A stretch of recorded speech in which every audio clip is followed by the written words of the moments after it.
my name is Thomas, and this is my entry for the Chef Automate for Good Hackathon 2021. You can find a link to the GitHub Repository down in the description box, and it includes all the documentation, implementation, and demo programs for you to use. I've been working with Chef since 2016, and it was on my second project that the first customer asked me on how to manage devices which don't have the Chef agent on them.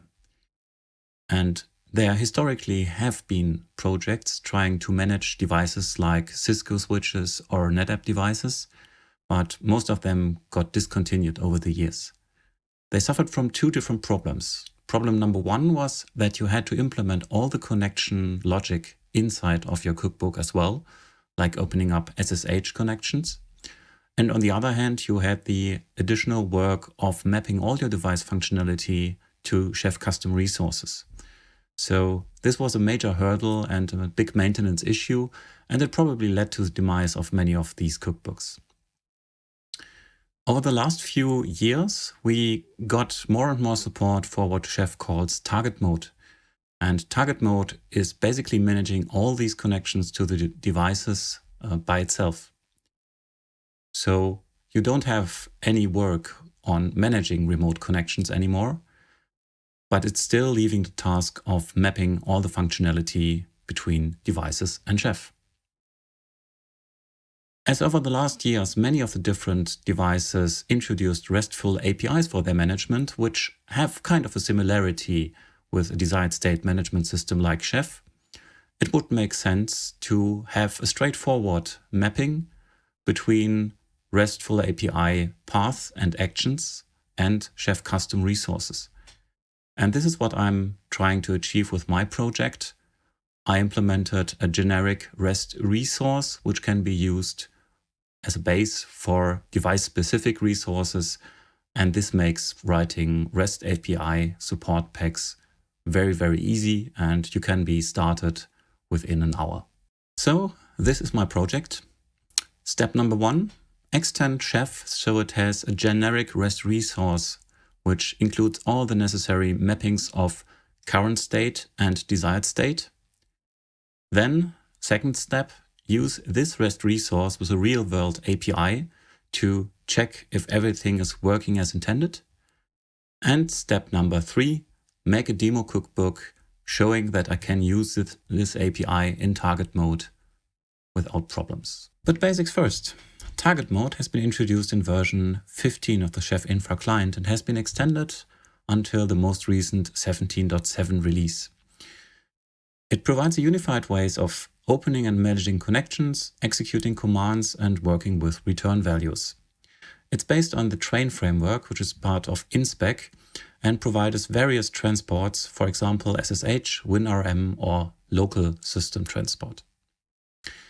The second component is the train REST transport, which I wrote during 2020 for a customer. I've been developing it ever since and extending different functionalities, so it's wrapping all the low-level API technologies, including authentication, session management, and data processing. And the third one, the RFC 099 credentials file. This is part of the original target mode, and it not only specifies all the different targets which your Chef client can access, but also the mode of transport since 17.7 and all the specific parameters like endpoint, hostname, username, password, and other authentication information.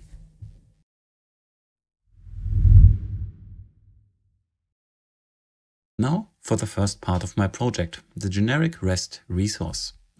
It is a subclass of the Chef resource and is meant for any vendor-independent logic. So nothing specific for an API, just generic mappings. It adds some REST DSL keywords specifically for specifying the relative URLs within the API and several different mapping functionalities. It also has a default implementation for retrieving the current state of a REST resource, as well as default implementations for configuring or deleting a resource. Also, it includes some helpers for managing conditional dependent properties within the resource.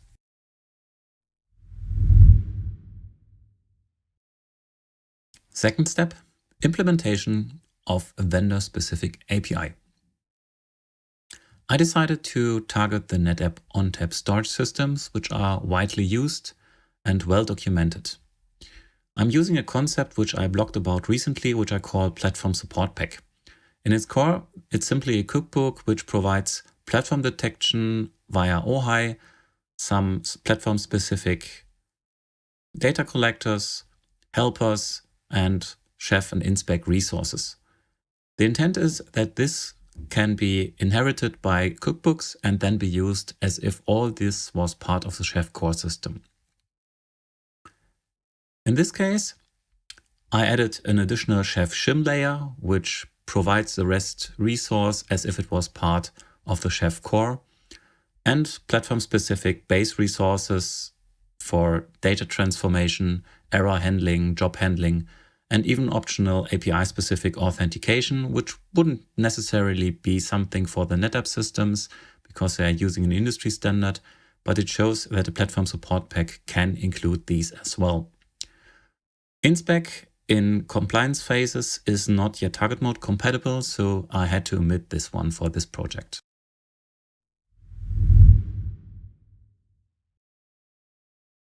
For the third part, I provide several recipes within a demo cookbook, starting with cluster level configuration, like setting contacts, NTP servers, SNMP configuration, or security audit configuration, and another recipe for CIFS file shares for Windows-based systems, and a third one for iSCSI configuration if you want to provide storage for some VMware environment.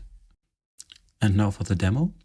As there is some complex logic within the generic REST resource, we should first run rspec to see if everything is working as intended. So let's do that. And everything returns green, so we're good to go. So let's start our first Chef run. This will produce a lot of changes because it's a fresh cluster.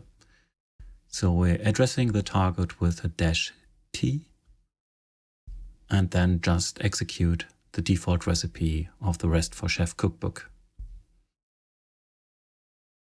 Chef will immediately drop into target mode, give us a nice warning that this is experimental. And you can already see that the cluster is getting configured. Creation of a storage virtual machine lasts for a few seconds. These are virtual machines which actually map out the storage for the client devices. And we can see NFS is being configured. We have some IP interfaces configured as well. Aggregates will bundle different disks into allocatable storage space, and the volume in the end will actually store all the data. Second VM is used for iSCSI in this case. And another volume for our iSCSI devices. And that's it. We can see resources got updated. So let's do a second run to see if everything is set as intended.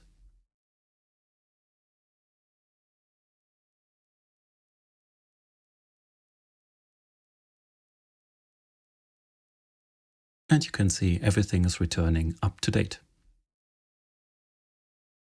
So that's it. Thank you for watching, and I hope you liked my project. This could be the start of a whole new support area for Chef devices, although it admittedly needs some beautification and extensions.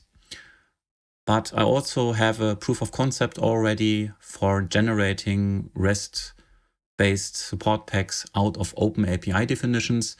That would possibly make maintenance for a REST API more or less an automatable task.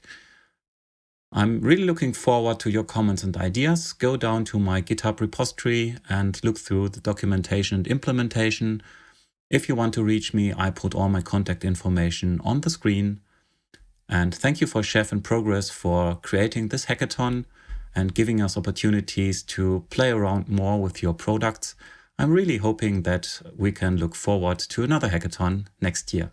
Thank you and goodbye.